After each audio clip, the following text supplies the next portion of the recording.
What happens after the honeymoon phase ends? There's a phase in Reiki practice that feels beautiful at first. Everything feels open, connected, meaningful.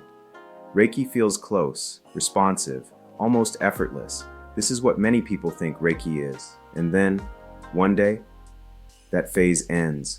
The intensity fades, the excitement softens, the certainty loosens, and suddenly, practice feels quieter, less emotional, less rewarding in obvious ways. This is the moment many practitioners get discouraged. They assume the magic is gone. They assume they did something wrong. They assume the practice peaked. But the honeymoon phase was never meant to last. Its purpose isn't to sustain you forever, it's to introduce you.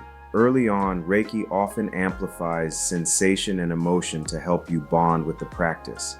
It builds trust, it creates momentum, it shows you what's possible, but staying in that phase would keep you dependent on feeling good to stay aligned. So eventually, Reiki shifts, not away from you, toward depth. After the honeymoon phase ends, Reiki starts asking different questions. Can you show up without excitement? Can you practice without emotional payoff?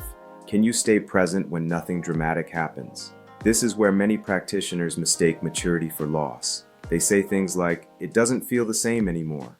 I don't feel as connected. I miss how it used to be.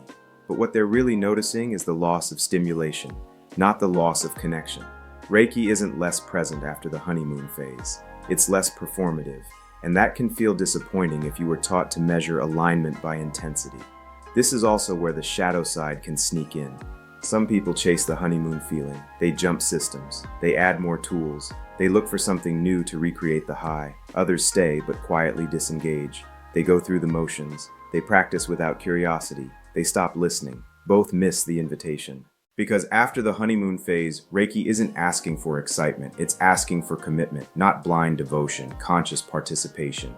This is where practice becomes less about how it feels and more about how you live, how you listen, how you respond, how you adjust when things don't feel inspiring. This phase isn't glamorous, but it's honest, and it's where practitioners stop consuming Reiki and start partnering with it.